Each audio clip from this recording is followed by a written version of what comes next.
So now I'm going to show you how to create a Google Data Studio from scratch. And what I'd like to share is, first of all, that I'm in Chrome, and that if you see here, this account, scott.faster@gmail.com, is the same as the data I'm going to get to in the Google Merchandise Store. Now set up as master view. And so this is important because if you want to link your Data Studio to a data source, you have to have access to that data source. So anytime you add a data source, you'll have to provide some sort of credentials to get in. And so in this case, it's just easier to create a new one based on having a being already logged in on the same account. Now in this view, you've got also reports that are already set up. You can also see different data sources that your account has access to specifically in the Google world. So I'm going to start here at reports, and I'm going to click on blank report. And what it automatically does is it brings up all these different data sources. Now as we see, there are lots of different options. These are all Google native sources here, and then you get into different partner connectors. And there have been quite a few that have been added over the years. AdRoll, AWS, Bing Webmaster, Bing Ads. So quite a few different connectors are available in the dashboard now. Under My Data Sources, you can see that there's a bunch of sample data and then this one master view. So I'm going to click on one master view, add down here. Yes, add to report. And so now what it does, it automatically generates just some amount of data to get you started. Now, as you can see, this is selected here. There's a bunch of data and a bunch of options over here.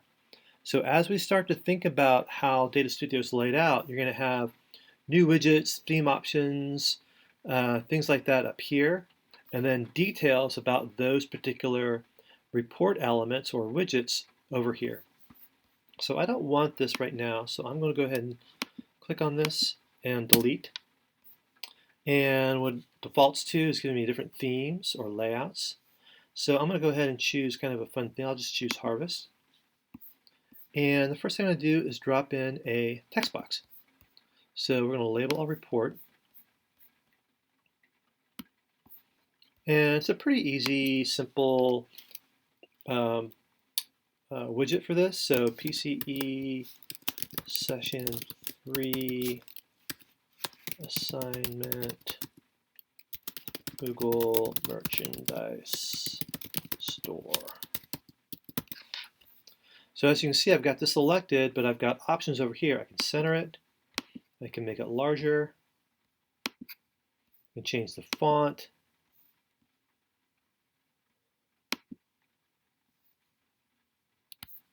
I didn't have the text highlighted, so we'll highlight that. And I'm going to add a little bit of color to the background. Let's try this. So pretty basic, but you can see what the controls look like and what it starts to, and what sort of control you have over. So first thing I'm going to always do, I always like to drop in a date. Actually, we'll drop in a date range first. Click on that. Drop it in right here. And the thing with the date range is that once you change a date, it'll impact all of the different reports or all the different widgets that show up on this dashboard. Now I'm going to add in a filter. This is a filter.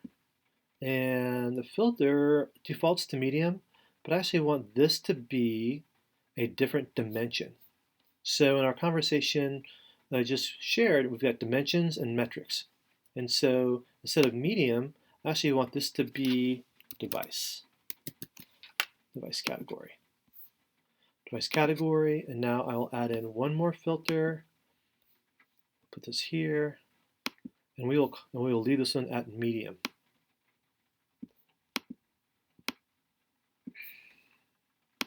Do a little modification here. All right. Now, once we have these, you can go up here and you can look at View and see what it's going to look like.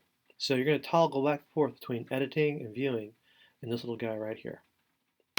So go back to Edit, Now we're back into our graph paper. Now we're going to add a chart.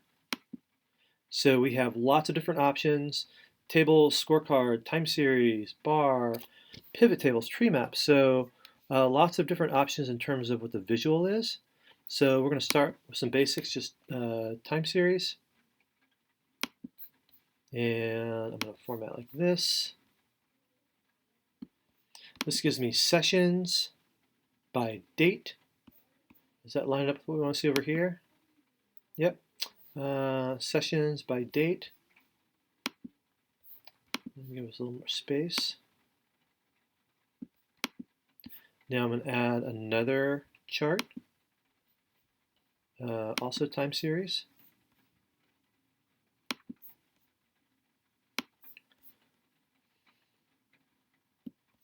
But now we see that we've got dimension is month of year, and the metric is page views. Well, I don't want that. I do want date, so we can change that. And page views, which is interesting. But really the metric I want is purchase complete goal. So I could scroll through all of this, or I can just type in purchase complete. And here are all the different purchase complete goals. Now if I just hover over, it's going to give me the full name. Just looking for number of completions. Goal 1 completion. So this guy right here. So now we've changed both the dimension to date and the metric to purchase completed goal. Now the third date I wanted is I want the purchase completed goal, but I want the conversion rate. So I want to see my rate changes over the same time period. And so I'm going to add a chart, time series, drop it in,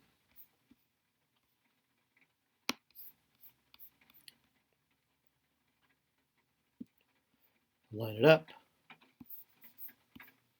change to date, there. Some of the other dimensions are available. Got date, oh, just date for this.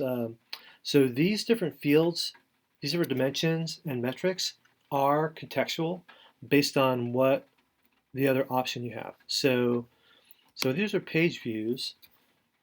Why don't I do purchase completion?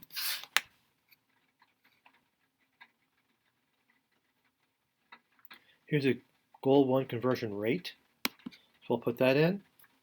And we see that percentages over here instead of absolute numbers, the dates, and it's the same set of dimensions. So each one of these dimensions are associated to different metrics. And so they're actually all contextual. And so now I've got all of the elements that I wanted to put in for this first section just to get you familiar with Data Studio. And so right now the default date range is the last 30 days.